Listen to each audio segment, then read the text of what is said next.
Seorang bocah perempuan berusia 8 tahun di Semarang, Jawa Tengah mengalami luka bakar serius di sekujur tubuhnya. Korban diduga dibakar oleh temannya sendiri saat hendak membeli jajan di warung. Motif pembakaran saat ini masih didalami oleh polisi.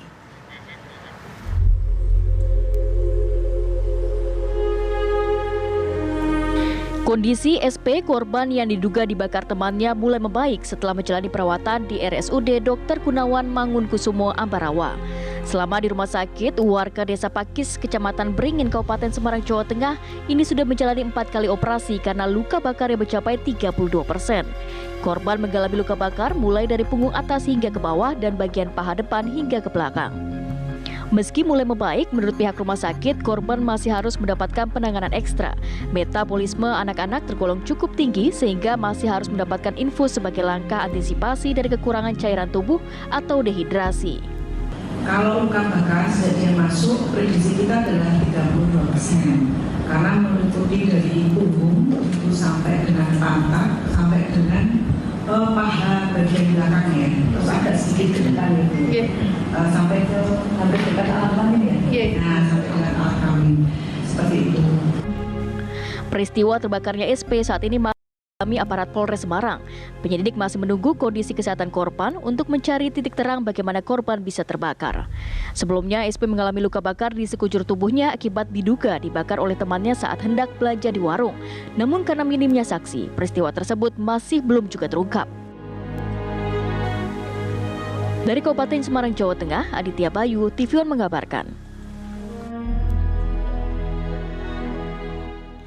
Polisi masih terus mengusut kasus dugaan pembakaran gadis cilik di Kabupaten Semarang. Namun penyidik belum menemukan bukti yang cukup untuk menetapkan tersangka. Dan berikut penjelasan Kapolres Semarang AKBP Ahmad Oka Mahendra. Telah melakukan langkah-langkah penyelidikan dengan melakukan yang pertama pemeriksaan terhadap saksi, ada 11 saksi. Kemudian kita juga melakukan olah TKP sebanyak 3 kali, sudah kita lakukan 3 kali olah TKP, termasuk kita melakukan penyitaan terhadap barang bukti pakaian korban. Dari hasil penyelidikan yang dilakukan oleh penyidik PPA Satreskrim Polres Semarang, ada beberapa ketidaksesuaian keterangan antara saksi-saksi yang sudah kita ambil, sehingga sampai saat ini kita belum memiliki bukti permulaan yang cukup untuk menetapkan seseorang atau terlapor untuk menjadi tersangka, dan ada beberapa hambatan-hambatan lainnya, Mbak. Bagaimana sebenarnya gadis cilik ini bisa mengalami luka bakar? Kita akan tanyakan kepada kuasa hukum Eli Lidiana dan juga kakak dari korban, ada Farah Madina. Saya ingin ke kakak dari korban dulu, ada Mbak Farah Madina. Selamat sore Mbak Farah. Ya, selamat sore Mas. Iya Mbak Farah, kami ingin tahu mengenai kondisi korban saat ini seperti apa? Kalau kondisi korban saat ini mengalami luka yang cukup lumayan parah. Dan hari Jumat katanya itu dokter harus operasi yang kelima kalinya. Mbak bisa cerita tidak pada saat itu adik Mbak jalan sendirian atau memang sebelumnya sempat diikutin waktu mau jajan itu atau gimana Mbak? Itu adik saya itu jalan sendirian ke warung. Saling kenal nggak sama terduga pelaku itu Mbak? Itu tetanggaan. Selama ini hubungannya bagaimana Mbak? Kalau tadi dugaannya bahwa pelaku ini yang membakar adik Mbak. Biasanya kalau adik saya di sini itu sering, kan adik saya itu orangnya pendiam. Jadi sering dijaili buat kalah-kalahan sama anak-anak sini. Saya ingin ke kuasa hukum Mbak Eli. Mbak Eli, ini kan sudah 4 minggu ya kalau tidak salah ya.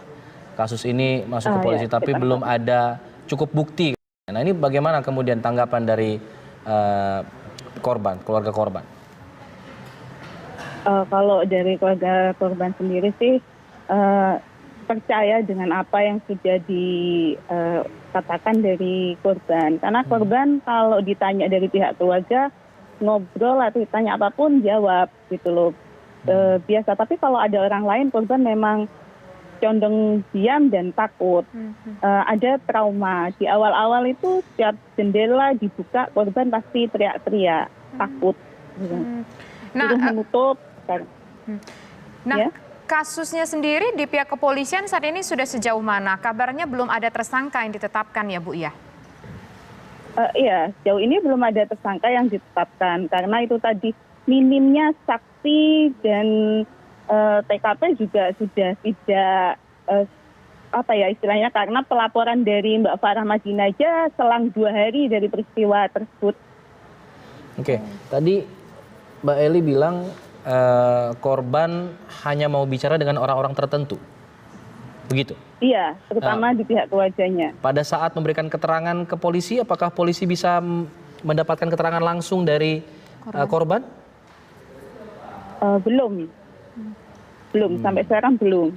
Karena kemarin waktu di rumah sakit juga ada tim dari psikolog datang, ada polisi, korban diam, nggak ngomong. Nah, korban, tapi kalau sudah tidak ada orang lain, gimana? Korban itu berdasarkan apa yang ia tuturkan, siapa pelakunya sebetulnya kepada pihak keluarga? Ya temannya itu. Ya bilangnya dan temannya itu, dan itu tunggal, nggak ada orang lain, 1 orang saja juga. Baik, terakhir mungkin Mbak Farah Madina, harapan pihak keluarga atas kasus ini. Kalau harapan dari pihak keluarga itu gimana ya, biar cepat kecekal pelakunya, biar nanti dikasih efek jera, biar nggak terulang kembali, nggak ada korban selanjutnya gitu Mas dari kami. Baik, terima kasih Mbak Farah, terima kasih juga Mbak Eli sudah bergabung bersama kami di Kabar Petang. Kita tunggu nanti hasil dari pihak kepolisian. Selamat sore, assalamualaikum. Ya, waalaikumsalam.